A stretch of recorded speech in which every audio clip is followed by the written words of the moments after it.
Fingí un viaje a casa de mi prima, pero en realidad me quedé escondida en casa del vecino, observando mi propia casa.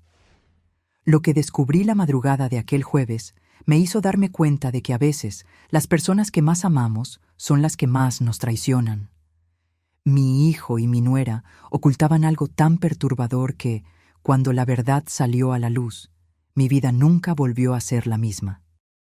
Pero antes de seguir, verifica si ya estás suscrito al canal y escribe en los comentarios: ¿desde dónde estás viendo este video? Nos encanta saber hasta dónde están llegando nuestras historias. Mi nombre es Hilda, tengo 62 años y vivo en Guadalajara.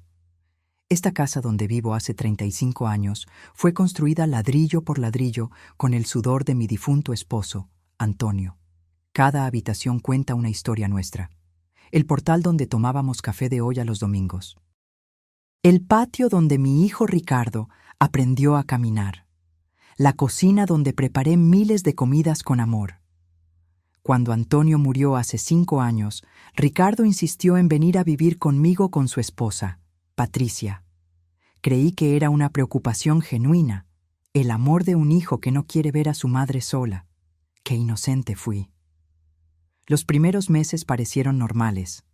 Patricia era amable, ayudaba con las tareas de la casa, hacía esos pasteles de zanahoria que tanto me gustaban. Ricardo arreglaba lo que se rompía, cuidaba el jardín, conversaba conmigo sobre fútbol y política. Pero hace unos 3 meses, algo cambió. Comenzó con los susurros. Yo entraba a la sala y ellos dejaban de hablar abruptamente. Ricardo escondía el celular cuando me acercaba. Patricia cambiaba de tema con esa sonrisa forzada que no engañaba a nadie. Preguntaba qué conversaban y siempre recibía la misma respuesta vacía. Nada importante, cosas del trabajo, tonterías. Entonces me di cuenta de que la habitación de invitados, la que está al fondo de la casa, comenzó a estar siempre cerrada con llave. Antes, la puerta quedaba abierta. Yo guardaba allí ropa de cama antigua, cajas con fotos, cosas que ya no usaba. Cuando pregunté por qué cerraban la habitación, Patricia respondió demasiado rápido que había humedad, que estaban protegiendo mis cosas. Pero yo nunca autoricé nada de eso. Las noches se volvieron extrañas. Yo escuchaba ruidos que venían de esa habitación después de la medianoche. Pasos, voces bajas, movimiento. Una madrugada, alrededor de las 2, escuché claramente cómo se abría la puerta principal. Me levanté con cuidado, espié por el pasillo y vi a Patricia recibiendo a una joven, tal vez de 20 y tantos años. Conversaron en voz baja y la chica le entregó algo que pareció ser dinero. Patricia lo contó rápidamente, lo guardó en el bolsillo del pantalón y llevó a la joven directamente a la habitación del fondo. La llave giró en la cerradura. Volví a la cama con el corazón acelerado, tratando de entender lo que estaba pasando en mi propia casa. En el desayuno siguiente, actué como si no hubiera visto nada. Patricia estaba demasiado alegre, Ricardo distraído en el celular como siempre. Les pregunté si habían dormido bien, y ambos respondieron que sí, como si esa visita nocturna nunca hubiera ocurrido. Mi cabeza bullía de pensamientos. ¿Qué estaban haciendo? ¿Por qué recibían gente a escondidas de mí? ¿Por qué cerraban esa habitación? Intenté usar mi llave maestra para abrir la puerta de la habitación del fondo cuando salieron, pero descubrí que habían cambiado la cerradura. Cambiaron la cerradura de un cuarto de mi casa sin avisarme. Sentí que la rabia me subía por la garganta, pero me controlé. Confrontarlo sin pruebas sería inútil. Lo negarían todo, inventarían excusas, tal vez hasta me harían dudar de lo que yo misma había visto. Necesitaba un plan. Fue entonces cuando pensé en simular un viaje. Diría que iba a pasar una semana en casa de mi prima Mariana, en Puerto Vallarta.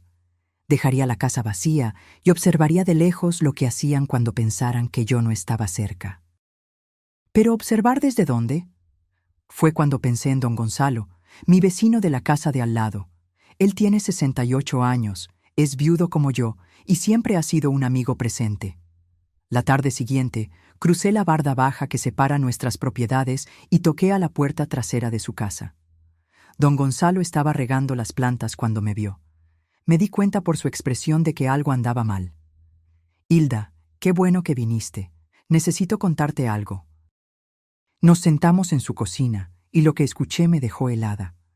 Don Gonzalo dijo que hacía semanas que notaba un movimiento extraño en mi casa. Personas diferentes entrando y saliendo siempre por la noche, siempre con maletas o mochilas. Él creía que eran amigos de Ricardo o parientes de Patricia, pero comenzó a desconfiar cuando vio que se intercambiaba dinero en la puerta. Se me revolvió el estómago. Le conté mis sospechas, lo que había visto, los susurros, la habitación cerrada. Don Gonzalo asintió con pesar.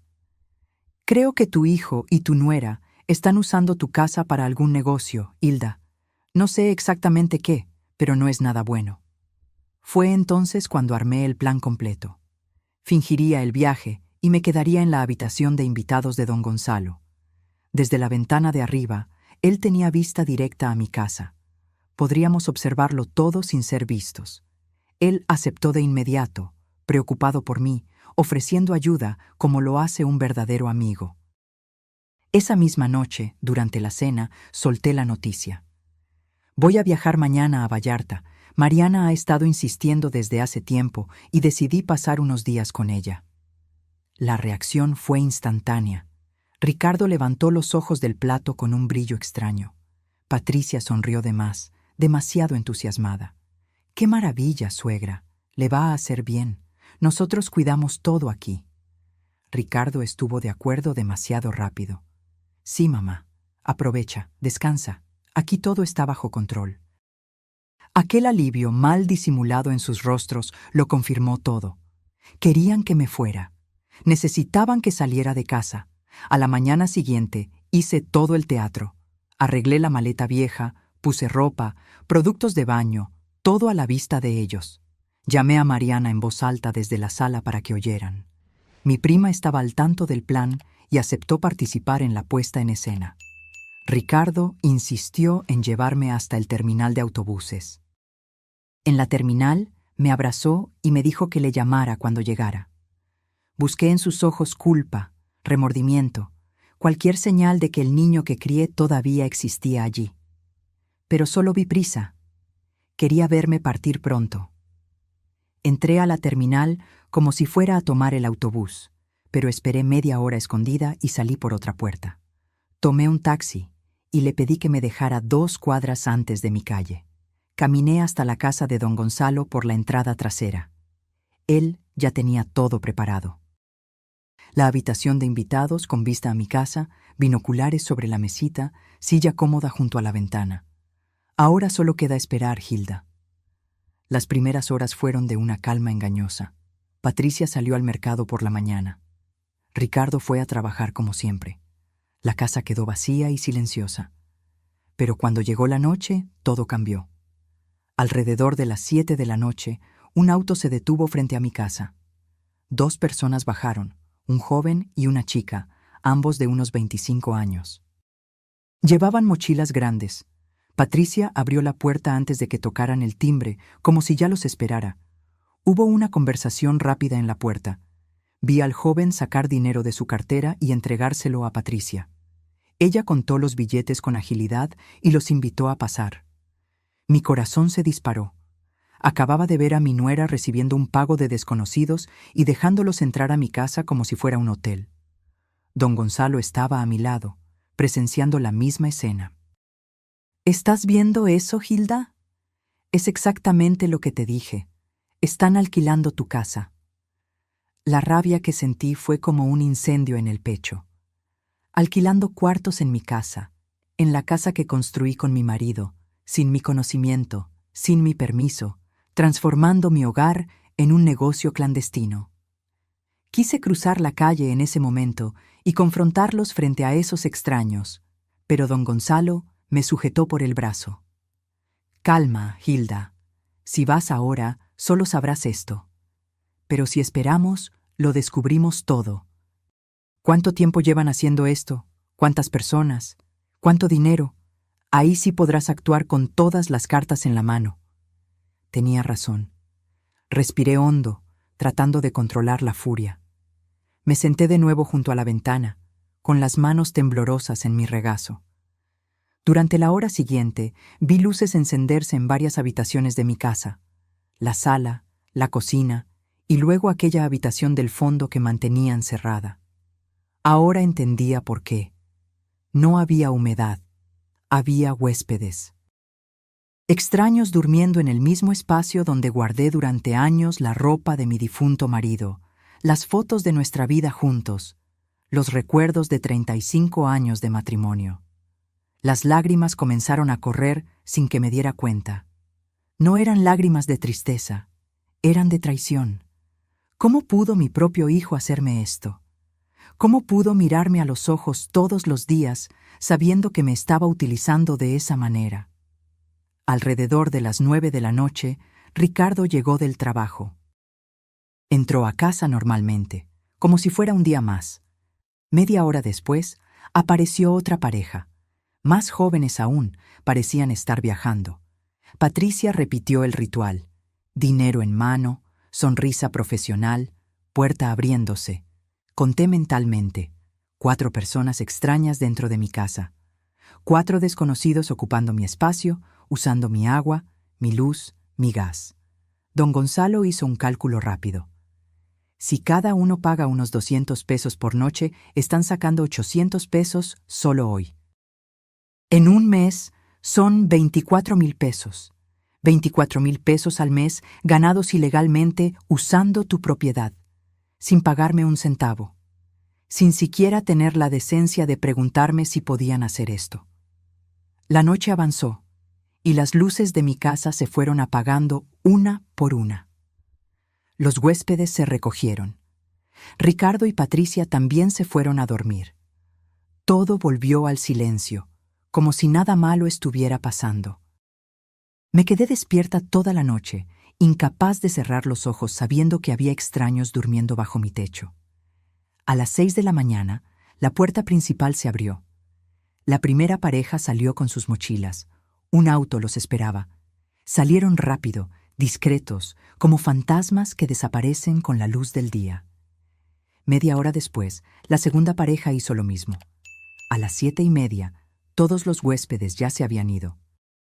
Patricia salió al patio con una bolsa de basura, la tiró en el bote y volvió adentro.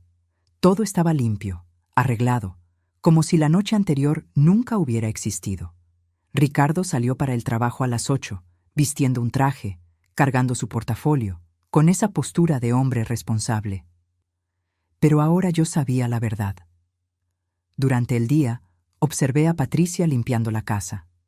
Cambiaba sábanas, arreglaba los cuartos, preparaba todo para los próximos huéspedes. Trabajaba con eficiencia, como quien tiene una rutina establecida. Esto no era nuevo. Era un sistema bien montado que funcionaba desde hacía tiempo. Al caer la noche, llegaron más huéspedes. Esta vez eran 3 personas. Patricia los recibió con la misma dinámica. Pago, sonrisa, puerta. Y yo seguí observando desde la ventana de don Gonzalo, documentando mentalmente cada movimiento, cada transacción, cada traición. En el segundo día de observación, don Gonzalo me contó algo que lo cambió todo. Era tarde en la noche, casi medianoche, cuando se volteó hacia mí con una expresión seria. Hilda, hay otra cosa que necesitas saber. Hace 2 semanas vi a Patricia conversando con un hombre en la panadería de la esquina. No era Ricardo, era un tipo mayor, bien vestido, con un portafolio de cuero. Conversaron durante casi 1 hora. Mi corazón se aceleró. ¿Qué hombre? Don Gonzalo dudó antes de continuar. No sé quién era, pero escuché algunas palabras de la conversación. Hablaban sobre documentos, sobre evaluación de salud mental, sobre casas de reposo. El mundo se me vino encima: salud mental, evaluación, casa de reposo. Esas palabras resonaron en mi cabeza como campanas de alarma. No solo me estaban robando, estaban planeando algo mucho peor. Don Gonzalo me puso la mano en el hombro. Estate atenta el jueves por la noche, Hilda. Todos los jueves hay más movimiento. Es cuando vas a descubrirlo todo. Pasé los días siguientes en estado de alerta constante. Observaba a los huéspedes llegar y partir. Patricia administraba todo con precisión. Ricardo ayudaba menos visiblemente, pero era cómplice total. Compraba suministros extras, mantenía el jardín bonito, hacía mantenimiento en la casa. Y todas las noches los veía contando dinero juntos en la mesa del comedor. Aquella mesa donde comimos juntos durante años como familia. Llegó el jueves. Desde temprano me di cuenta de que el ambiente era diferente. Patricia limpió la casa entera con más cuidado. Compró flores frescas y las puso en jarrones por la sala. Cambió toallas, verificó cada detalle. Era como si estuviera preparando algo especial. Ricardo llegó del trabajo más temprano de lo normal. A las 6 de la tarde ya estaba en casa ayudando en los preparativos finales. Y entonces el movimiento comenzó. No eran solo 1 o 2 huéspedes como en los otros días.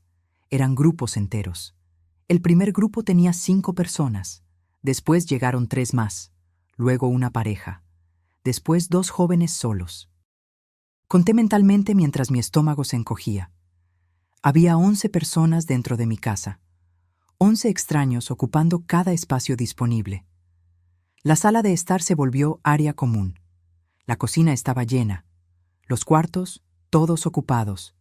Mi casa se había transformado en un hostal completo. Don Gonzalo observaba a mi lado, incrédulo. Nunca vi tanto movimiento así. Es como si el jueves fuera el día especial para ellos. Hice las cuentas rápidamente. Si cada persona pagara 160 pesos, ganarían más de 1,700 pesos solo esa noche. Las horas pasaron lentamente. Los huéspedes cenaron, conversaron, algunos salieron a pasear y regresaron. A las 10 de la noche, las luces comenzaron a apagarse. Los huéspedes se recogieron. Patricia y Ricardo limpiaron todo y también se fueron a dormir. La casa quedó en silencio. Pero don Gonzalo me había dicho que esperara, que en la madrugada del jueves al viernes lo descubriría todo. Entonces esperé, con cada músculo del cuerpo tenso. El reloj en la pared de la casa de don Gonzalo marcaba el paso del tiempo con un tic-tac que parecía cada vez más fuerte en el silencio de la noche. 11:30, 11:40, 11:50. Mi corazón latía tan fuerte que podía sentir el pulso vibrando en mi cuello. Cuando el reloj marcó la medianoche, contuve la respiración. La puerta lateral de mi casa, la que da al patio trasero, se abrió despacio. Una silueta salió. Era Patricia. Pero no estaba sola. Detrás de ella vino un hombre que yo nunca había visto antes. Alto, de unos 50 años, vestido con ropa oscura. Llevaba un portafolio de cuero en la mano. El mismo portafolio que don Gonzalo había descrito. Mi corazón se disparó. ¿Qué estaba pasando? ¿Por qué Patricia se estaba reuniendo con ese hombre en medio de la madrugada? ¿Por qué salían por la puerta trasera como criminales? Caminaron hacia el fondo del patio, donde está el viejo cobertizo que mi marido usaba como taller. Patricia sacó una llave, abrió el candado oxidado y ambos entraron. Una luz tenue se encendió allí dentro. Por la ventanilla sucia del cobertizo, solo podía ver sombras moviéndose. Estaban conversando, gesticulando. Patricia sacó algo de su bolso. Papeles, parecían ser documentos. El hombre los examinó con una pequeña linterna. Luego sacó otros papeles de su portafolio. Un portafolio grueso, lleno de hojas. Patricia tomó los documentos y comenzó a leer, página por página. Asintió varias veces con la cabeza. Parecía que estaban cerrando algún tipo de acuerdo. La reunión duró casi media hora. Finalmente, el hombre guardó todo de vuelta en el portafolio. Patricia apagó la luz del cobertizo. Salieron, pero en lugar de volver a la casa, caminaron hasta el portón trasero. Hay un pequeño portón allí que da al callejón. Patricia lo abrió. El hombre salió por allí y desapareció en la oscuridad. Patricia cerró el portón, puso el candado y regresó a casa por la puerta lateral. Todo sucedió en menos de 40 minutos. Silencioso, secreto, invisible para cualquiera que no estuviera observando atentamente. Desperté a don Gonzalo, que había cabeceado en el sofá. Lo vi todo. Patricia se reunió con un hombre en el cobertizo. Revisaron papeles, documentos, están tramando algo. Don Gonzalo se frotó los ojos y miró el reloj. 00:30. Ese hombre actúa en las sombras, Hilda. Esto no es solo sobre alquilar cuartos. Algo más grande está pasando. No pude dormir el resto de la noche. Me quedé sentada junto a la ventana, observando mi casa como si fuera territorio enemigo. Al amanecer del viernes, los huéspedes comenzaron a salir. Algunos se fueron temprano. Otros se quedaron para disfrutar el fin de semana. Patricia preparó café para los que se quedaron. Actuaba como la anfitriona perfecta. Café, pan, frutas, todo servido con sonrisas. Nadie se imaginaría que horas antes había estado en un encuentro clandestino con un desconocido. Ricardo salió para el trabajo como siempre. Patricia se quedó sola con los huéspedes restantes. Esta era mi oportunidad. Necesitaba entrar en ese cobertizo. Necesitaba ver si habían dejado algo, alguna pista sobre lo que estaban planeando. Le conté el plan a don Gonzalo. Intentó convencerme de que no fuera. Hilda, es demasiado arriesgado. ¿Y si Patricia te ve? Pero yo estaba decidida. Tengo la llave del portón trasero. Puedo entrar por el callejón sin que me vean. Patricia está ocupada con los huéspedes en la parte delantera de la casa. No me verá. Don Gonzalo finalmente cedió, pero insistió en venir conmigo hasta el callejón para vigilar. Salimos por la puerta trasera de su casa. Caminamos por el callejón silencioso. Era sábado por la mañana y el barrio estaba tranquilo. La mayoría de las personas aún dormía o tomaba café dentro de casa. Llegamos al portón trasero de mi propiedad. Saqué la llave con las manos temblando. El candado se abrió con un suave clic. Entré en mi propio patio como una intrusa, con el corazón latiendo descontrolado. El cobertizo estaba a unos 15 metros del portón. Caminé agachada, escondiéndome detrás de los arbustos que yo misma había plantado años atrás. Cada paso parecía demasiado ruidoso. Cada respiración demasiado alta. Finalmente llegué al cobertizo. La puerta tenía un candado simple, el mismo que mi marido usaba hacía décadas. Busqué la llave correcta en el manojo. Mis dedos temblaban tanto que probé 3 llaves diferentes antes de encontrar la correcta. El candado se abrió. Entré en el cobertizo y cerré la puerta detrás de mí. La luz del sol entraba por la ventanilla empolvada, creando rayos dorados en el aire. El lugar olía a madera vieja y tierra húmeda. Herramientas oxidadas colgaban de las paredes, cajas apiladas en las esquinas. Todo parecía intacto, normal. Pero entonces vi algo diferente en la antigua mesa de trabajo de mi marido. Una caja de metal. No era nuestra. Nunca la había visto antes. Era gris, moderna, con un simple cierre. Me acerqué despacio. La caja estaba cerrada, pero no bajo llave. Solo un seguro que se abría apretando 2 botones laterales. Lo intenté. Clic. La caja se abrió. Lo que vi dentro me quitó el aire de los pulmones. Había pilas de dinero. Billetes de 200 y 500 pesos. Conté rápidamente. Debía haber al menos 60,000 pesos allí. Todo el dinero que habían ganado con el negocio ilegal durante meses. Pero no era solo eso. Debajo del dinero había documentos. Los tomé con cuidado y comencé a leer. El primero era un contrato de hospedaje. Un contrato donde mi casa aparecía registrada como propiedad disponible para alquiler temporal. El nombre del propietario era Ricardo Silva Costa, mi hijo. Pero esto era imposible. Yo era la propietaria legal. Mi nombre estaba en la escritura. ¿Cómo podía firmar un contrato fingiendo ser el dueño? Seguí leyendo. Había una nota a pie de página en letras pequeñas. Transferencia de propiedad en curso, documentación pendiente de proceso judicial. Sentí que el suelo se derrumbaba bajo mis pies. Transferencia. Proceso judicial. No solo estaban usando mi casa ilegalmente, estaban tratando de robármela legalmente. El siguiente documento confirmó mis peores temores. Era un formulario de evaluación psicológica, un papel oficial con el membrete de una clínica particular. Y allí, en el campo del paciente, estaba mi nombre completo: Hilda Rodríguez Costa. La fecha de la evaluación estaba marcada para dentro de 10 días. El motivo de la consulta: evaluación de capacidad mental y autonomía para decisiones debido a preocupación familiar con deterioro cognitivo progresivo. Deterioro cognitivo progresivo. Me estaban pintando como una anciana senil, como alguien que ya no podía cuidar de sí misma, como alguien que necesitaba ser protegida de sus propias decisiones. Y todo era mentira. Yo estaba perfectamente bien. Mi mente estaba lúcida. Mi salud era buena para mis 62 años. Pero ellos iban a inventar una historia diferente. Con ese médico, con esa evaluación falsa, con ese proceso que ya estaban preparando. Había más papeles. Uno de ellos era una cotización de una casa de reposo, residencia vida plena, cuidados especializados para adultos mayores.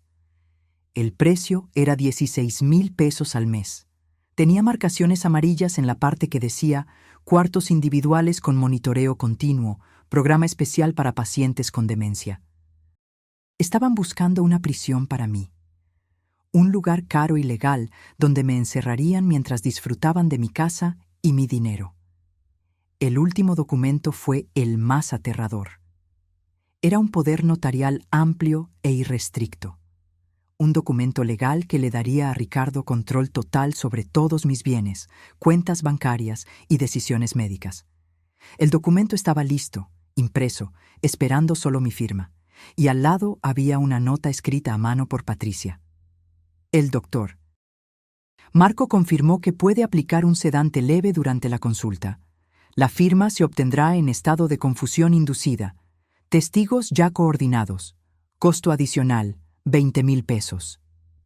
Mis manos temblaron tanto que casi dejo caer los papeles. Iban a drogarme, llevarme a un médico corrupto, darme algún medicamento que me dejaría confusa, hacerme firmar ese poder sin que yo entendiera lo que estaba pasando, con testigos pagados que dirían que yo estaba consciente. Todo legal en el papel. Todo falso en la realidad. Escuché voces afuera. Me congelé.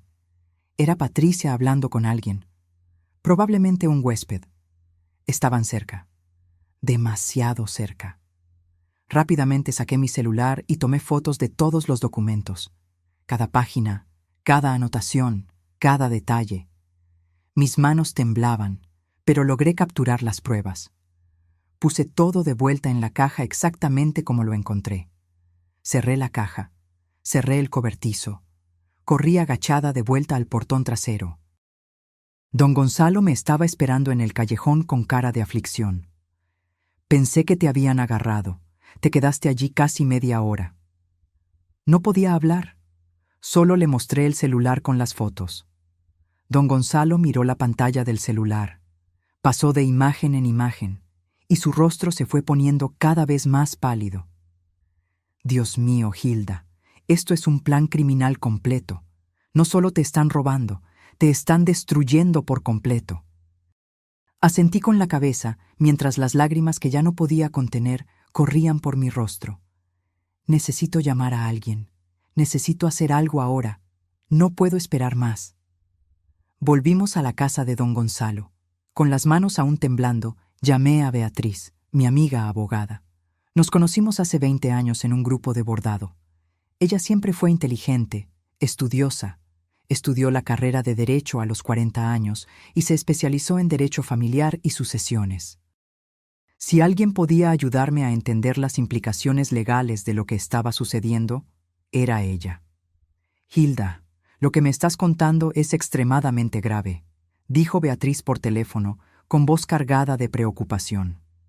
Si están operando hospedaje sin licencia, sin pagar impuestos y sin tu consentimiento como propietaria, están cometiendo varios delitos: fraude, uso indebido de propiedad, evasión fiscal. Pero lo que más me preocupa son esos documentos sobre capacidad mental y casa de reposo. Hilda, ¿tu hijo tiene algún poder notarial tuyo? ¿Algún papel firmado que le dé poder para decidir por ti? Pensé bien. No, nunca firmé nada así. Todos mis documentos están en la caja fuerte del banco. Beatriz suspiró aliviada. Qué bueno. Muy bien. Pero escucha con atención. Si están consultando a alguien sobre declararte mentalmente incapaz, significa que están buscando una forma legal de tomar control de tus bienes. El proceso es complejo. Necesita evaluaciones médicas reales, exámenes psicológicos, audiencia con un juez. No pueden simplemente declararte incapaz sin más ni menos. Pero si consiguen un médico corrupto dispuesto a falsificar dictámenes, si tienen un abogado sin escrúpulos que conozca las lagunas del sistema, pueden intentarlo. Y si lo consiguen, Hilda, pueden internarte en una casa de reposo contra tu voluntad y quedarse con tu casa legalmente. El terror se apoderó de mí. ¿Qué hago, Beatriz? Ella pensó por un momento. Primero, necesitas pruebas concretas de todo lo que están haciendo. Fotos, videos, testimonios. Ya tienes las fotos de los documentos. Eso es excelente. Segundo, necesitas proteger tus papeles legales. Asegúrate de que no tengan acceso a nada. Tercero, tan pronto como tengamos pruebas suficientes, vamos a presentar una acción judicial. Yo me encargo de todo el proceso legal. Pero, Hilda, tienes que tener mucho cuidado. Si sospechan que sabes algo, pueden acelerar los planes, pueden intentar algo drástico. Sus palabras me helaron la sangre. ¿Algo como qué? Beatriz dudó antes de responder. Como poner medicamentos en tu comida para que parezcas confusa frente a un médico. Como crear situaciones donde parezcas inestable. Como inventar pruebas de que no puedes cuidar de ti misma. Ya he visto casos así, Hilda. Son más comunes de lo que la gente imagina. Colgué el teléfono con las manos heladas. Ahora entendía la dimensión del peligro. No solo me estaban robando, estaban preparándome para un destino peor. Perder mi autonomía, mi casa, mi identidad, ser declarada incapaz. Ser encerrada en un asilo mientras mi hijo y mi nuera se quedaban con todo lo que construí. Y todo bajo el pretexto de la legalidad, con papeles firmados por médicos y abogados, con un juez que nunca sabría la verdad. El domingo, Beatriz vino a casa de don Gonzalo. Trajo un notario de confianza, un señor llamado licenciado Arnaldo, de unos 60 años, con un semblante serio pero gentil.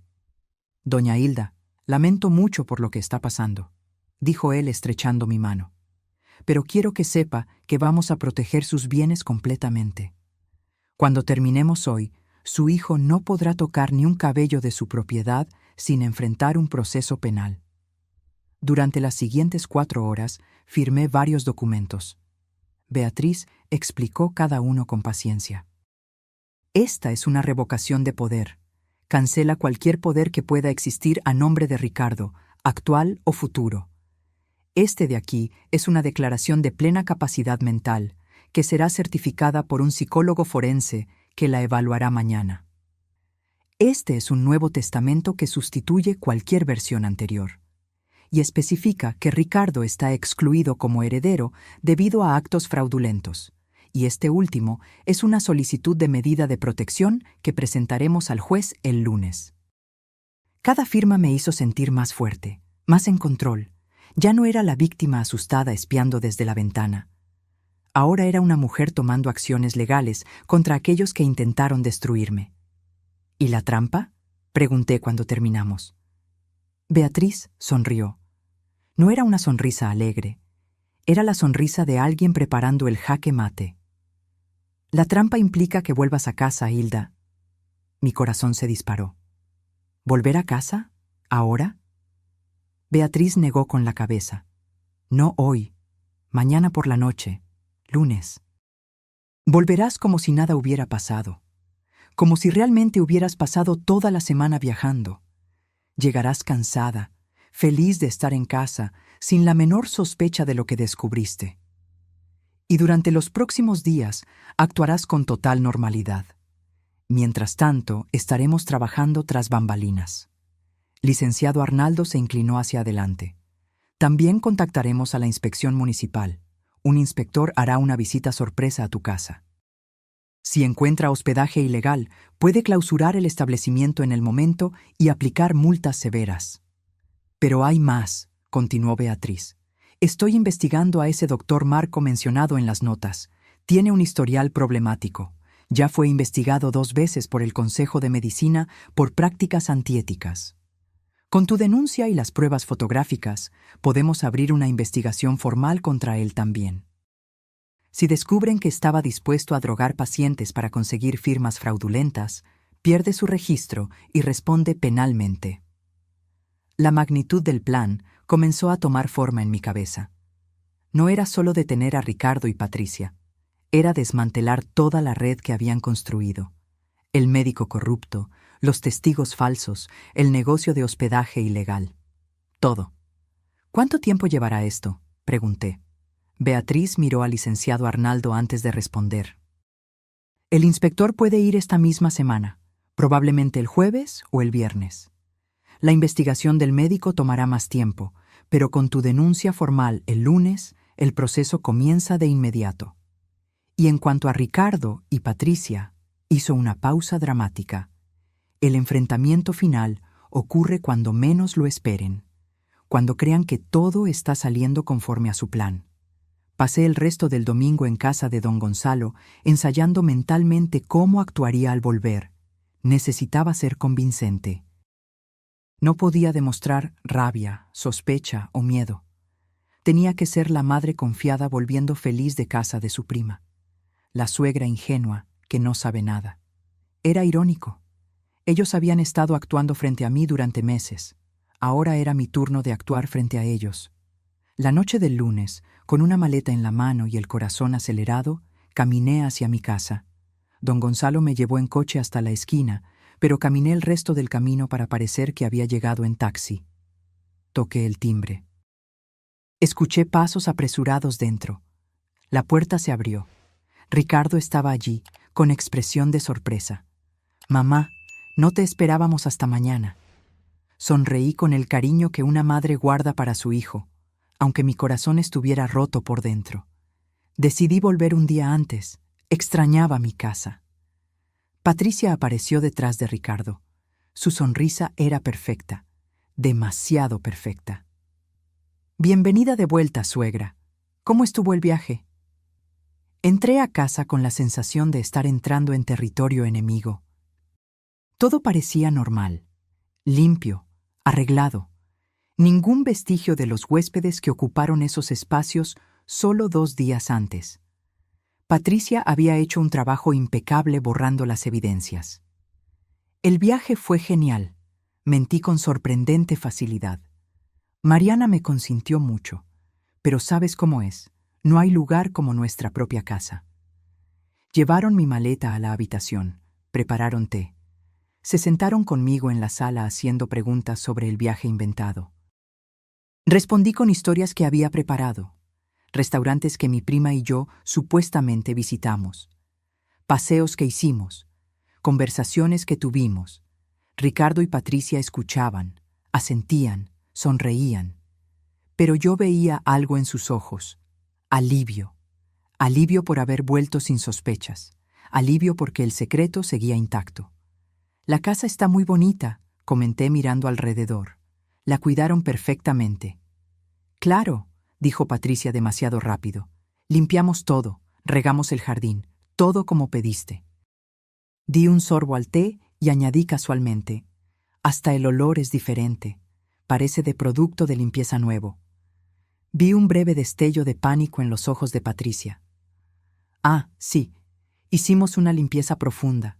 Queríamos que todo estuviera perfecto para tu regreso». Mentira. Ella había limpiado para borrar los rastros de docenas de extraños que ocuparon mi casa. Esa noche dormí en mi propia cama por primera vez en una semana. pero no pude dormir de verdad. Me quedé despierta, escuchando. Alrededor de las 11, escuché voces amortiguadas que venían del cuarto de Ricardo y Patricia. Conversaban en susurros urgentes. Me levanté en silencio y caminé descalza hasta su puerta. Pegué el oído a la rendija. ¿Crees que sospeche algo? Era la voz de Ricardo, tensa.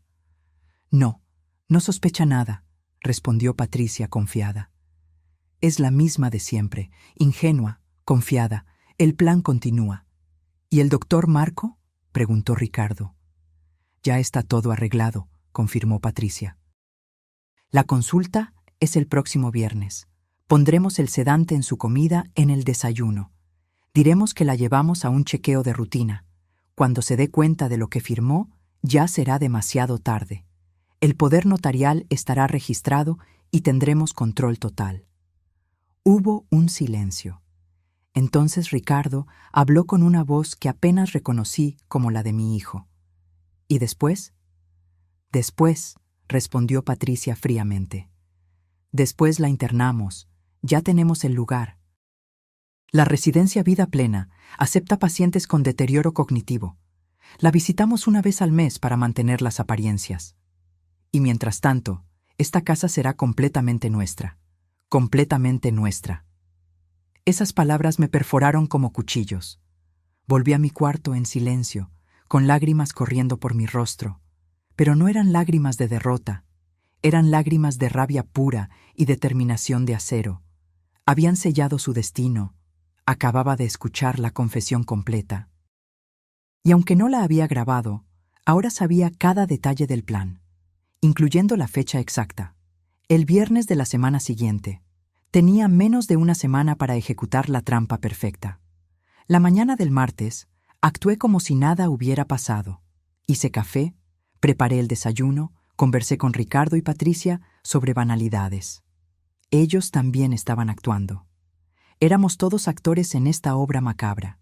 Cada uno conocía un guión diferente, pero yo tenía una ventaja. Yo sabía que ellos estaban actuando. Ellos no sabían que yo también lo estaba. Tan pronto como Ricardo salió para el trabajo y Patricia fue al mercado, llamé a Beatriz desde mi cuarto con la puerta cerrada con llave. Le conté palabra por palabra todo lo que escuché la noche anterior. «Perfecto», dijo ella satisfecha. «El viernes es la consulta con el médico corrupto. Eso nos da tiempo. El inspector del municipio irá a tu casa el jueves. Es mejor que sea antes de que intenten drogarte». «¿Crees que recibirán huéspedes esta semana?», pensé por un instante. «Probablemente el jueves por la noche. Siempre hay más movimiento ese día». Beatriz hizo una pausa pensativa.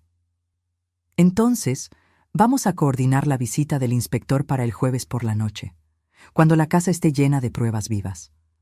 En los 2 días siguientes mantuve mi actuación impecable.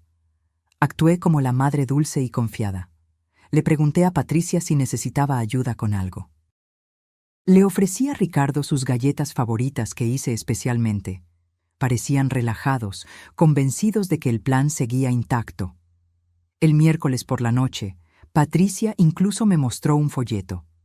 Encontré un centro de salud que ofrece exámenes preventivos para personas de su edad, suegra. ¿Qué le parece si la llevo el viernes? Es gratis para adultos mayores. ¿Gratis? Mentira. Iban a pagar 20,000 pesos por ese examen. Fingí interés genuino. ¿Un chequeo? Bueno, no estaría mal. Hace tiempo que no voy al médico. Patricia sonrió aliviada. Excelente. Ya agendé para el viernes a las 10 de la mañana. Yo la acompaño. Asentí dulcemente mientras por dentro mi sangre hervía. Ella estaba cerrando la trampa sin saber que yo ya había cerrado una aún mayor alrededor de ella. La tarde del jueves, mientras Patricia y Ricardo preparaban la casa para los huéspedes de la noche, mi celular vibró. Era un mensaje de Beatriz. «Inspector confirmado para las 9 de la noche. La policía estará lista en las proximidades. Quédate en tu cuarto cuando él llegue. Nosotros nos encargamos de todo». Mi corazón comenzó a latir más rápido. Esta noche, Esta noche su mundo comenzaría a desmoronarse. Como era de esperar, los huéspedes comenzaron a llegar alrededor de las 7. Primero una pareja joven con mochilas grandes. Luego 3 jóvenes que parecían estar viajando juntos. Enseguida una mujer sola con una maleta pequeña. A las 8:30 había 8 extraños ocupando mi casa. Patricia hacía su papel de anfitriona ejemplar. Ricardo ayudaba con las maletas, mostraba los cuartos, sonreía profesionalmente.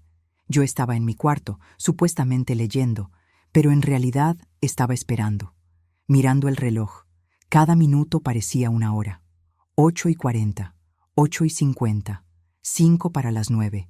Y entonces escuché el sonido que esperaba. El timbre, firme, autoritario. No era el timbre de un huésped esperado. Era el timbre de alguien con autoridad. Escuché pasos apresurados, la voz de Ricardo preguntando quién era, y entonces una voz masculina fuerte del lado de afuera. «Inspector del municipio, abra la puerta, por favor». Silencio. Un silencio pesado, denso. Y luego el sonido de la puerta abriéndose despacio. «Inspector, ¿hay algún problema?» Era la voz de Ricardo tratando de sonar tranquilo, pero sin conseguirlo. «Recibimos una denuncia anónima sobre hospedaje ilegal en este domicilio. Necesito inspeccionar la propiedad». «Debe haber un error», escuché la voz de Patricia más aguda de lo normal. «Esta es una residencia particular. No tenemos ningún negocio». «Entonces no le importará que verifique», respondió el inspector con tono profesional pero inflexible. «Tengo una orden de inspección firmada por el juez municipal. Si no me permiten entrar voluntariamente, vuelvo con la policía y una orden de cateo». Hubo otro silencio. Luego Ricardo cedió. «Claro, inspector». «Adelante». Espié por una rendija de la puerta. Pude ver parte de la sala. El inspector era un hombre de unos 45 años, vistiendo una camisa oficial del municipio, con un portapapeles en la mano. Detrás de él venía otro hombre más joven, probablemente un asistente, con una cámara. Comenzaron a recorrer la casa. El inspector hacía preguntas. «¿Cuántas personas viven aquí permanentemente?» Ricardo respondió con voz temblorosa. 3. Mi madre, mi esposa y yo». El inspector miró alrededor de la sala. Allí estaban los 8 huéspedes, algunos sentados en el sofá, otros de pie, todos con expresiones confusas. «¿Y estas personas son?» Patricia intentó improvisar. «Son amigos de visita». El inspector caminó hasta uno de los huéspedes, un joven de unos 30 años. «¿Usted es amigo de la familia?» El joven, honesto o tal vez nervioso, respondió: «No, señor. Reservé un cuarto por internet. Pagué 200 pesos la noche». El rostro de Ricardo se puso pálido. Patricia intentó intervenir. «Está confundido, inspector. No sé de qué está hablando». Pero el inspector ya estaba caminando hacia los cuartos. Abrió la puerta de lo que había sido mi cuarto de invitados. Allí dentro estaban los 3 jóvenes con mochilas abiertas, ropa sobre la cama, productos de higiene en el baño. ¿Y estos señores también son amigos? El silencio de Patricia fue respuesta suficiente. El inspector sacó un medidor de su portafolio. Comenzó a contar las habitaciones ocupadas, fotografiando cada una. Cuarto 1 ocupado por 2 personas no residentes. Cuarto 2 ocupado por 3 personas no residentes. Cuarto 3 ocupado por una persona no residente. Baños compartidos con señales de uso múltiple. Cocina con utensilios para más de 3 personas. Toallas extras apiladas en el pasillo. Cada frase era un clavo más en el ataúd de su negocio ilegal. Ricardo intentó una última defensa. «Inspector, esto es un malentendido. Tal vez ocasionalmente ayudamos a conocidos que necesitan hospedaje, pero no es un negocio». El inspector lo interrumpió. «¿Ustedes cobran por este hospedaje?» Ricardo dudó. «Bueno, a veces recibimos una ayuda para el gasto». El inspector negó con la cabeza. «Esto se llama negocio de hospedaje. Y para operar un negocio de hospedaje, usted necesita licencia comercial. autorización de funcionamiento turístico, certificado de seguridad contra incendios, certificado sanitario y el pago de los impuestos correspondientes. ¿Ustedes tienen alguno de esos documentos? El silencio fue absoluto. Patricia y Ricardo se miraron, derrotados. Sabían que no tenían nada. El inspector prosiguió. De acuerdo con el Código Municipal, operar un establecimiento comercial de hospedaje sin licencia constituye una infracción grave con una multa de 60,000 pesos. Además, debo informar que el SAT, Servicio de Administración Tributaria, será notificado sobre ingresos no declarados. Y como este inmueble está registrado a nombre de, miró los documentos, Hilda Rodríguez Costa, quien según los registros no autorizó ninguna actividad comercial, esto también puede constituir un uso fraudulento de propiedad ajena. Sentí que era el momento. Abrí la puerta de mi cuarto y salí. Todas las miradas se dirigieron a mí. Los huéspedes confusos. El inspector con expresión profesional. Ricardo y Patricia con rostros de puro terror. Buenas noches, dije con voz tranquila. Soy Hilda Costa, propietaria de este inmueble. El inspector asintió respetuosamente. Doña Hilda, ¿usted autorizó el funcionamiento de un establecimiento de hospedaje en su propiedad? Dudé por un instante, mirando directamente a los ojos de mi hijo y mi nuera. No, inspector, no autoricé nada. De hecho, solo descubrí esta situación hace unos días. Patricia dio un paso en mi dirección. Mamá, yo puedo explicar. Levanté la mano interrumpiendo. No quiero explicaciones, Patricia. No ahora. Me giré hacia el inspector. ¿Qué sucede ahora? Él cerró el portapapeles. Los huéspedes actuales tendrán que desalojar la propiedad de inmediato. Les daremos 30 minutos para recoger sus pertenencias. Su hijo y su nuera recibirán una notificación oficial de la multa y tendrán que comparecer ante el juez municipal la próxima semana. También activé a la policía. Hay 2 policías afuera en caso de que se necesite refuerzo para el desalojo. Los siguientes 30 minutos fueron caóticos. Los huéspedes recogieron sus pertenencias a toda prisa, algunos exigiendo el reembolso a Patricia. Ella había guardado el dinero en su bolso y tuvo que devolverlo bajo la atenta mirada del inspector. Ricardo quedó paralizado, incapaz de hablar, viendo cómo su negocio ilegal se desmoronaba en minutos. Cuando el último huésped salió, el inspector me entregó una copia del informe oficial. Doña Hilda, le recomiendo que consulte a un abogado. Usted tiene derecho a demandar por daños. Ya tengo abogada, inspector. Gracias por su trabajo esta noche. Cuando el inspector y el asistente salieron, la casa se sumió en un silencio sepulcral. Los 3 nos quedamos en la sala. Yo estaba de pie junto a la ventana. Ricardo sentado en el sofá con la cabeza entre las manos. Patricia cerca de la puerta, de brazos cruzados, con expresión de animal acorralado. Fue ella quien habló primero. La voz ya no era dulce ni calculadora, era desesperada. Mamá, sé que esto parece malo, pero teníamos nuestros motivos.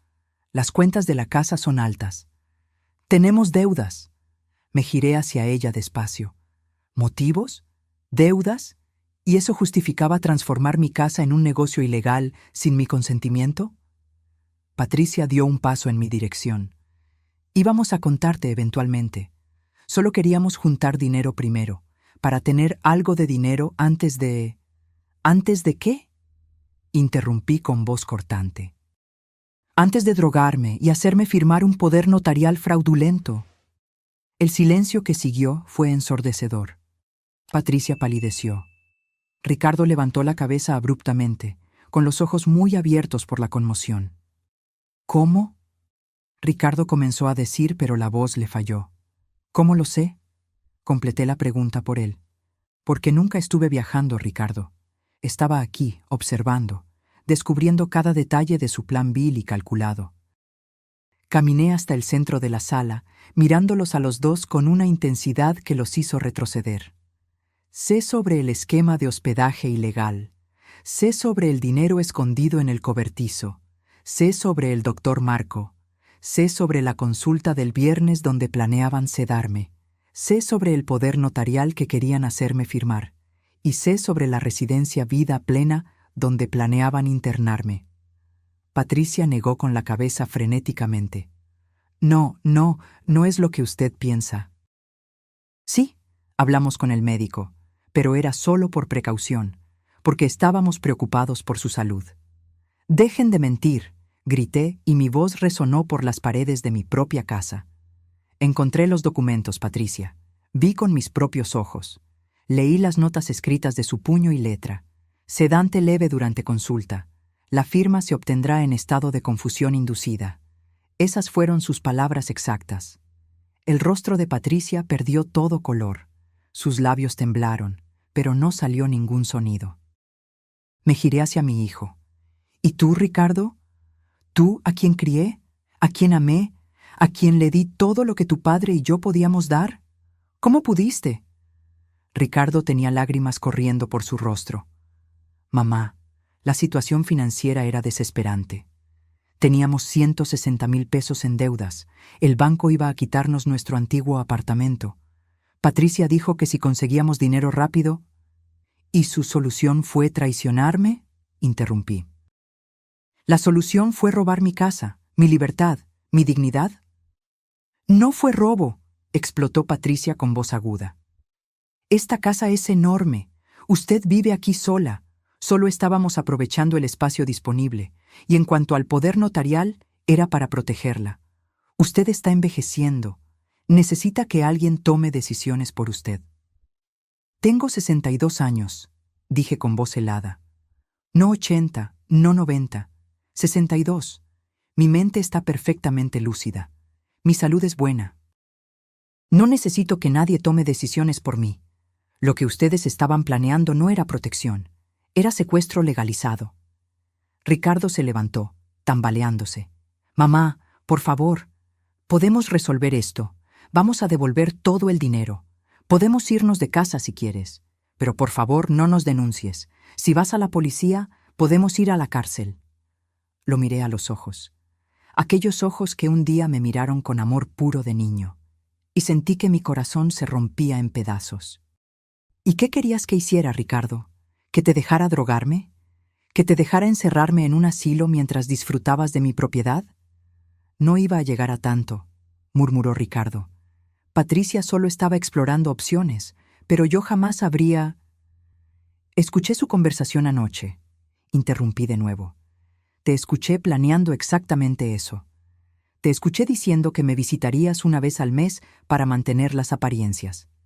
Te escuché transformarme en una formalidad, en un obstáculo que necesitaba ser administrado. Ricardo se desplomó en el sofá sollozando. Patricia se quedó petrificada. Su máscara de nuera perfecta finalmente destruida.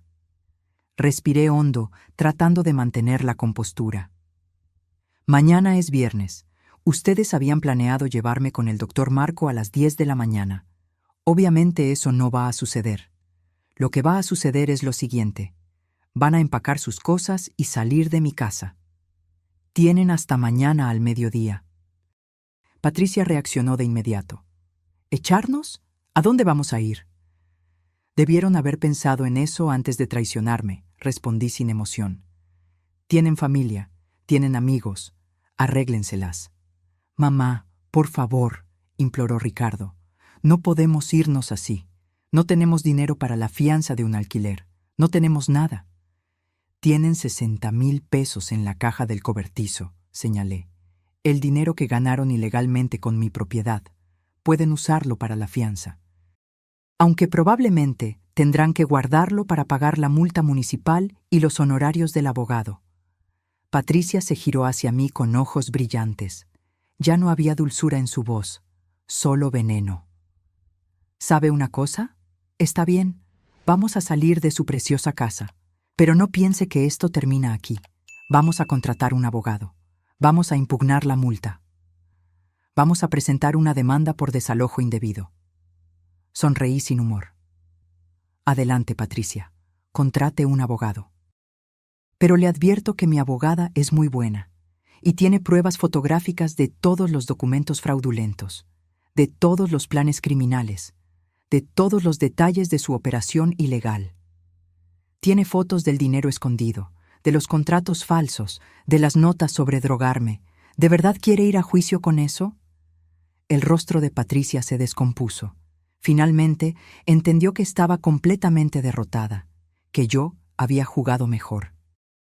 Que mientras ellos planeaban destruirme, yo estaba 2 pasos adelante. Hay una cosa más que necesitan saber, continué. Mi abogada ya presentó documentos revocando cualquier poder que pueda existir a mi nombre. También presentó una declaración de plena capacidad mental certificada por un psicólogo forense. Y presentó un nuevo testamento donde Ricardo está específicamente excluido como heredero debido a actos fraudulentos. Ricardo levantó la cabeza abruptamente. ¿Me desheredaste? La voz era una mezcla de conmoción y dolor. ¿Qué esperabas?, respondí con voz cansada. ¿Que te recompensara por intentar destruirme?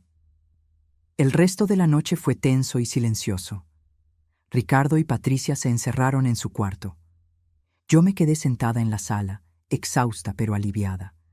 Alrededor de la medianoche, escuché ruido de maletas siendo arrastradas. Estaban empacando. La realidad finalmente había calado. A la mañana siguiente, viernes, me desperté temprano. Preparé café solo para mí. Me senté junto a la ventana, observando el amanecer sobre el jardín que mi marido y yo habíamos cuidado juntos. A las 9 de la mañana, Ricardo y Patricia bajaron con 4 maletas grandes. No me miraron. Pusieron todo en el coche en silencio. Ricardo regresó una última vez. Dejó las llaves de la casa en la mesa de la entrada. Por un instante pensé que iba a decir algo. Tal vez una disculpa, tal vez un último ruego. Pero solo me miró con ojos vacíos y se fue. Escuché el motor del coche encenderse. Escuché los neumáticos en el asfalto, el coche alejándose. Y entonces, silencio. Mi casa estaba vacía. Yo estaba sola. Me quedé sentada en la sala por un largo tiempo después de que se fueron. La casa se sentía diferente, más grande, más silenciosa, pero también más mía que nunca. Recorrí cada habitación despacio, recuperando cada espacio que había sido violado por extraños. Abrí las ventanas para dejar entrar aire fresco. Quité las sábanas de todas las camas que habían sido usadas por los huéspedes. Iba a lavarlas, pero sinceramente consideré quemarlas. Algunas memorias no merecen ser preservadas. Alrededor del mediodía, don Gonzalo tocó a la puerta. Trajo una lasaña caliente que había preparado. Pensé que tal vez hoy no tendrías ganas de cocinar, dijo con esa gentileza que solo los amigos verdaderos tienen. Nos sentamos a comer juntos en mi cocina. Le conté todo lo que había pasado la noche anterior. La llegada del inspector, el enfrentamiento, la expulsión de Ricardo y Patricia. Don Gonzalo escuchó en silencio, asintiendo ocasionalmente con la cabeza. Cuando terminé, puso su mano arrugada sobre la mía. Hiciste lo correcto, Hilda. Lo doloroso, pero lo correcto. Entonces, ¿por qué duele tanto?, pregunté con voz quebrada. Porque era tu hijo, respondió don Gonzalo con la sabiduría de sus 68 años. Porque el amor de madre no desaparece simplemente porque el hijo traiciona.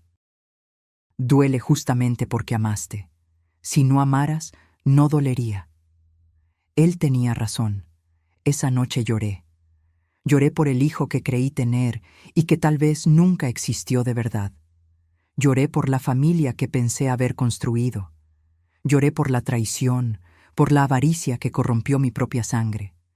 Pero también lloré de alivio, porque había sobrevivido, porque había vencido, porque todavía era dueña de mi vida, de mi mente y de mi casa.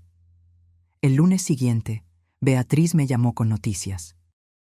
Hilda, la denuncia contra el doctor Marco fue aceptada. El Consejo de Medicina inició una investigación formal. También me comuniqué con el Ministerio Público con todas las pruebas de conspiración para cometer fraude. Están considerando presentar una denuncia penal contra Patricia y Ricardo. Sentí un nudo en el estómago. Denuncia penal. Cárcel. Beatriz hizo una pausa. Es posible. Fraude planeado. Conspiración para privar a un adulto mayor de su libertad. Falsificación de documentos. Las acusaciones son graves. Pero Hilda, la última palabra es tuya. Si no quieres seguir con el proceso penal, podemos limitarnos al proceso civil. Pensé mucho en ello. Una parte de mí quería que pagaran integralmente por lo que intentaron hacerme. Pero otra parte, la que aún era madre, no soportaba la idea de mi hijo en prisión. Beatriz, sigue con todo lo relacionado con el doctor Marco. Ese hombre merece perder su registro. Pero en cuanto a Ricardo y Patricia, necesito tiempo para pensar. Beatriz entendió. Tienes un mes antes de que expire el plazo para presentar la denuncia penal. Piénsalo con calma. 2 semanas después recibí una carta. Era de Ricardo. El sobre estaba arrugado, como si hubiera sido escrito y reescrito varias veces. Con manos temblorosas la abrí. La letra era la de mi hijo, pero las palabras eran de un hombre destruido. Mamá, sé que no merezco tu perdón. Sé que lo que hice fue imperdonable. No tengo excusas. La avaricia me cegó. Patricia me convenció de que era la única solución para nuestros problemas. Pero fui débil. Dejé que sucediera. Participé. Y ahora vivo todos los días con el peso de saber que traicioné a la persona que más me amó en este mundo. La carta continuaba. Terminamos, Patricia y yo. No pude seguir con alguien capaz de planear algo tan vil. Me mudé solo a un apartamento pequeño. Perdí mi empleo cuando el escándalo salió a la luz. Ahora estoy trabajando como ayudante de albañil, pagando las deudas poco a poco. No estoy escribiendo para pedir perdón. No lo merezco. Solo quería que supieras que lo siento mucho. Si pudiera volver en el tiempo, lo cambiaría todo. El recuerdo de lo que te hice me persigue todas las noches. La carta terminaba simplemente: te amé, te amo, y me arrepiento de haberte perdido. Tu hijo que ya no merece ser llamado así, Ricardo. Lloré al leer esas palabras. Una parte de mí quería romper la carta y olvidarlo todo. Pero otra parte, esa parte materna que don Gonzalo había mencionado, sentía el dolor de mi hijo. Eso no justificaba sus acciones. Nunca lo justificaría. Pero era un dolor real, un arrepentimiento real. O al menos yo quería creer que lo era. Guardé la carta en un cajón. No estaba lista para responder. Tal vez nunca lo estaría. Pero tampoco podía tirarla. Un mes después tuve que tomar la decisión sobre las acusaciones penales. Me senté con Beatriz en su oficina. Si sigo con las acusaciones, ¿qué sucede? Ella fue honesta conmigo. Probablemente de 3 a 5 años de prisión para ambos. Patricia recibiría más tiempo por ser la principal ideóloga. Ricardo tal vez menos si coopera. Tendrían antecedentes penales permanentes, dificultad para encontrar empleo en el futuro. Básicamente, sus vidas quedarían marcadas para siempre. Respiré hondo. ¿Y si no sigo? Beatriz se inclinó hacia adelante. La multa municipal sigue vigente. Tendrán que pagarla. El doctor Marco perderá su registro independientemente de tu decisión sobre Ricardo y Patricia. Y civilmente, ya están legalmente impedidos de acercarse a ti o a tu propiedad. Cerré los ojos. Pensé en mi marido, en lo que él habría querido. Pensé en el niño que Ricardo fue antes de que la avaricia lo corrompiera. Pensé en el tipo de persona que yo quería ser al final de mi vida. No voy a presentar la denuncia penal, dije finalmente. Beatriz asintió sin juzgar. ¿Estás segura? No, admití. Pero es algo con lo que puedo vivir. Ellos tendrán que vivir con lo que hicieron. Eso ya es suficiente castigo. Beatriz sonrió levemente. Eres más generosa de lo que merecen, Hilda. 6 meses pasaron desde aquella noche en que el inspector tocó a mi puerta. La casa es realmente mía de nuevo. Contraté una empresa de limpieza profesional que eliminó todos los vestigios de los huéspedes. Pinté las paredes con colores nuevos. Doné los muebles que habían sido usados por extraños y compré piezas nuevas. Transformé la habitación del fondo en un taller de costura. Siempre quise tener un espacio solo mío para coser, y ahora tengo tiempo y tranquilidad para eso. Don Gonzalo sigue siendo mi vecino y mejor amigo. Cenamos juntos 2 veces por semana. Él me ayudó a instalar un sistema de seguridad en la casa. No porque tenga miedo, sino porque ahora valoro mi privacidad más que nunca. Beatriz se convirtió en más que mi abogada. Es mi confidente, mi protectora legal, mi amiga. Me aseguré de actualizar mi testamento, dejando algo para ella por todo lo que hizo. ¿Y Ricardo? No tuve contacto directo con él desde aquella carta, pero a través de conocidos en común sé que sigue trabajando en la construcción, que está pagando las deudas despacio, que vive solo. Hay días en que pienso en responder su carta. Hay días en que pienso en llamarlo. Pero luego recuerdo la caja en el cobertizo, de los documentos sobre drogarme, de las conversaciones sobre internarme en un asilo, y la herida sangra de nuevo. Tal vez un día pueda perdonar, no olvidar. Nunca voy a olvidar, pero tal vez pueda perdonar. Mi terapeuta dice que el perdón no es para la persona que te hirió, es para ti misma, para liberarte del peso del odio. Estoy trabajando en eso, despacio, dolorosamente, pero estoy trabajando. Una tarde, mientras cosía en mi nuevo taller, don Gonzalo vino a visitarme. Se quedó mirando el vestido que estaba haciendo, un vestido azul claro con flores bordadas. «Es hermoso», comentó. «Gracias», respondí. «Es mi forma de sanar. Cada puntada es un pedazo de mi vida que rescato». Él sonrió. «¿Sabes una cosa? Sobreviviste a algo que habría destruido a mucha gente. Eres más fuerte de lo que te imaginas, Hilda». Aquella noche, mientras me preparaba para dormir en mi casa silenciosa pero segura, pensé en todo lo que había sucedido. El viaje falso, la noche espiando desde la ventana de don Gonzalo, el cobertizo y sus secretos, la madrugada en que contuve la respiración viendo la verdad completa, el enfrentamiento, la victoria, el dolor, la soledad que vino después. Me miré en el espejo. Vi a una mujer de 62 años con más arrugas que antes, con ojos más tristes pero también más sabios. Vi a una sobreviviente. Vi a alguien que había sido traicionada por quien más amaba y aún así seguía de pie. Aprendí que el amor puede ser el disfraz perfecto para una trampa, susurré a mi reflejo. Pero también aprendí que el amor propio es el escudo más fuerte contra cualquier traición. Apagué la luz y me acosté en mi cama, en mi casa, bajo mi techo. Sola sí, lastimada, claro, pero libre, dueña de mi destino. Y eso, después de todo lo que viví, era más valioso que cualquier cosa. Los meses continuaron pasando, y la vida fue encontrando un nuevo ritmo. Un ritmo más lento, más tranquilo, pero genuino. Comencé a asistir a un grupo de bordado en la iglesia del barrio. Conocí a otras mujeres de mi edad, cada una con sus historias, sus dolores, sus superaciones. Me sentí parte de algo nuevo. Don Gonzalo me presentó a un club de jardinería. Los sábados por la mañana nos reunimos para intercambiar esquejes, compartir técnicas, hablar sobre flores y plantas. Aprendí que la vida continúa incluso después de las mayores tormentas, que es posible reconstruir, que es posible ser feliz de nuevo, de una forma diferente, más cautelosa tal vez, pero real. En una de esas tardes de sábado, mientras podaba las rosalías del jardín, vi un coche detenerse frente a casa. Mi corazón se aceleró cuando reconocí quién salió del coche. Era Ricardo. Estaba diferente, más delgado, ropa sencilla de quien trabaja duro, barba sin afeitar, ojos cansados.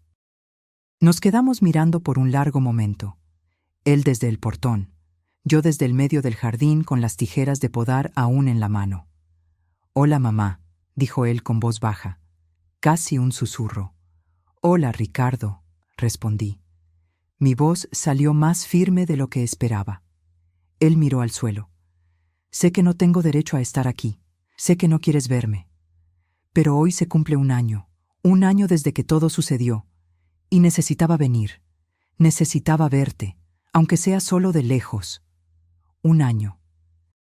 Yo no me había dado cuenta de que tanto tiempo había pasado. Él continuó hablando, las palabras saliendo rápidas como si hubiera ensayado 1000 veces. Cambié, mamá. Sé que eso no borra lo que hice. Nada puede borrarlo, pero cambié. Voy a terapia todas las semanas. Pagué la mitad de las deudas. Trabajo honestamente. Me levanto todos los días a las 5 de la mañana y voy a la obra.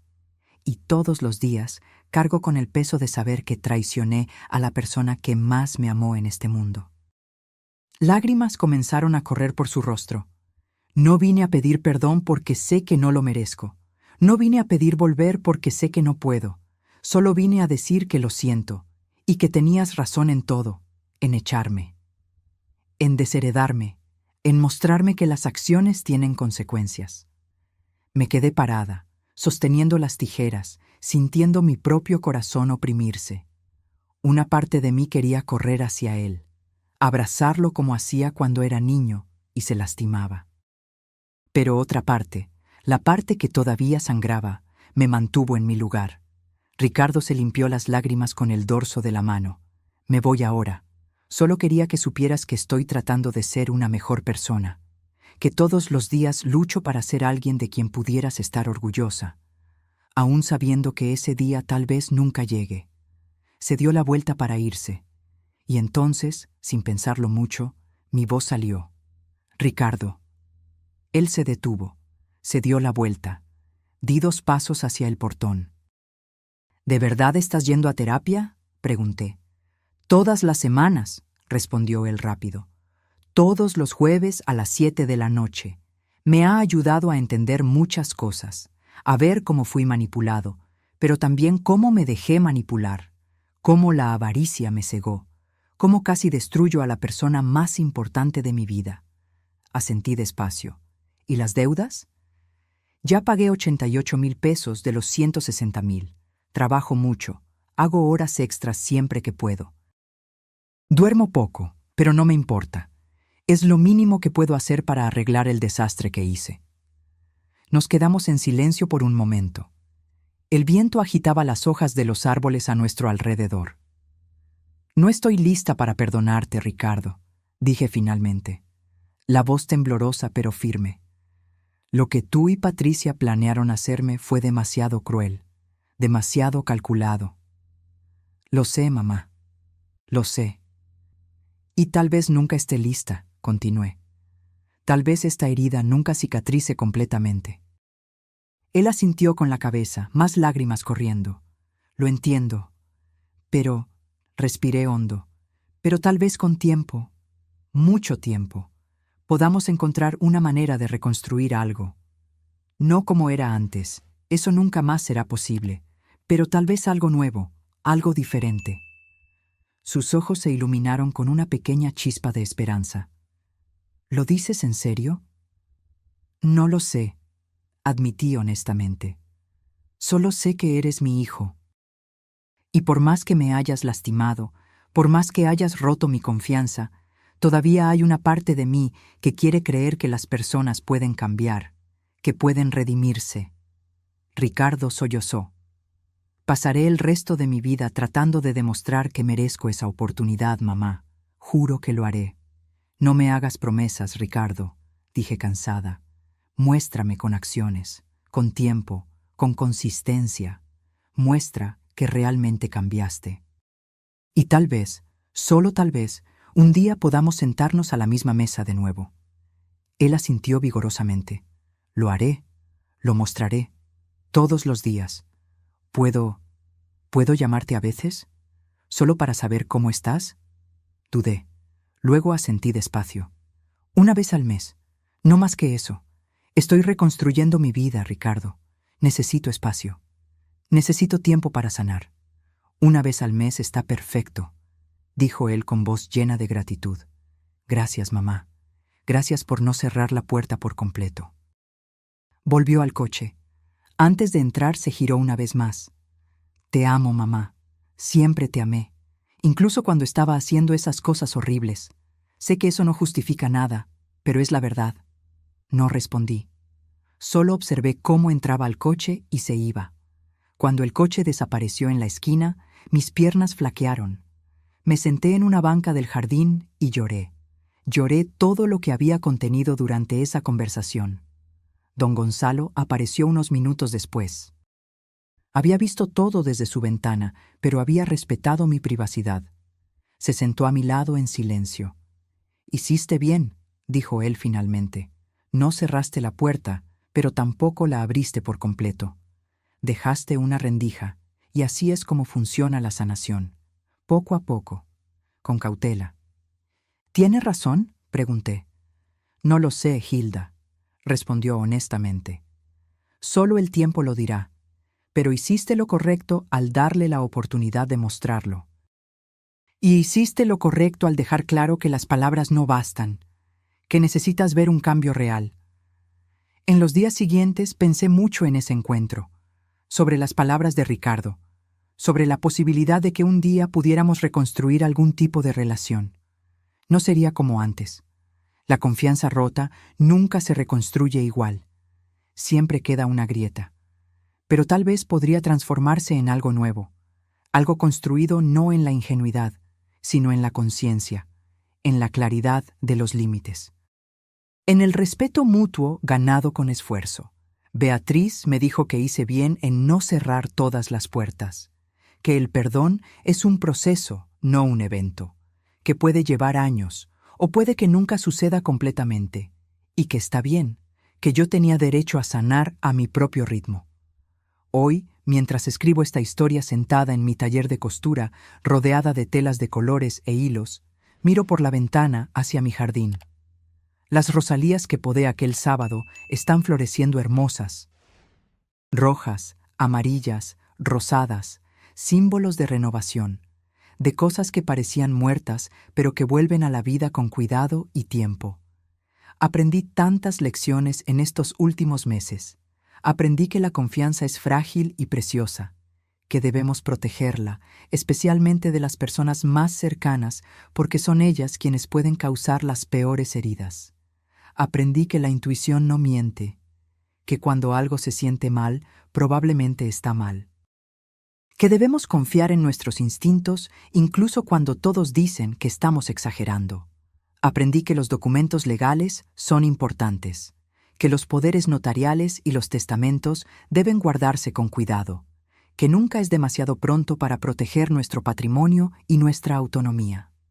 Aprendí que la soledad no es el peor destino, que a veces es mejor estar sola que rodeada de personas que te traicionan. Que los amigos verdaderos como don Gonzalo y Beatriz valen más que la sangre.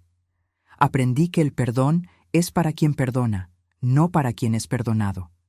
Que podemos elegir perdonar para liberarnos del odio. O podemos elegir no perdonar y eso también está bien. Que la sanación no tiene manual de instrucciones. Y aprendí que incluso después de las peores tormentas, incluso después de las mayores traiciones, la vida continúa. Que somos más fuertes de lo que imaginamos, que podemos reconstruir. Que podemos ser felices de nuevo, de una forma diferente tal vez, más cautelosa, más consciente, pero real y genuina. Miro a la mujer en la que me convertí. Ya no soy aquella Hilda ingenua que creía que la familia era sagrada independientemente de cualquier cosa. Ahora sé que la familia se construye con respeto, honestidad y amor verdadero. No solo con sangre. Tengo cicatrices, algunas visibles, muchas invisibles. Pero también tengo fuerza, sabiduría, autonomía y una paz que viene de saber que defendí mi dignidad, que no me dejé destruir, que luché y vencí. A veces por la noche antes de dormir, todavía pienso en todo lo que pasó, en el viaje falso, en las noches observando desde la ventana, en la caja en el cobertizo, en los documentos que probaban la conspiración completa contra mí, y me pregunto qué habría pasado si no hubiera confiado en mi intuición, si hubiera ignorado las señales, si no hubiera simulado aquel viaje. Probablemente estaría ahora en un asilo, drogada, confusa, mientras mi hijo y mi nuera disfrutaban de mi casa, viviendo de mi propiedad, visitándome una vez al mes para mantener las apariencias. El pensamiento me da escalofríos, pero no sucedió, porque fui astuta, porque tuve coraje, porque conté con la ayuda de las personas correctas y porque nunca me rendí conmigo misma. Ricardo me llama una vez al mes como acordamos. Las conversaciones son cortas. Él habla sobre el trabajo, sobre la terapia, sobre las deudas que va pagando. Yo escucho. A veces comento algo. A veces solo escucho. Todavía no estoy lista para más.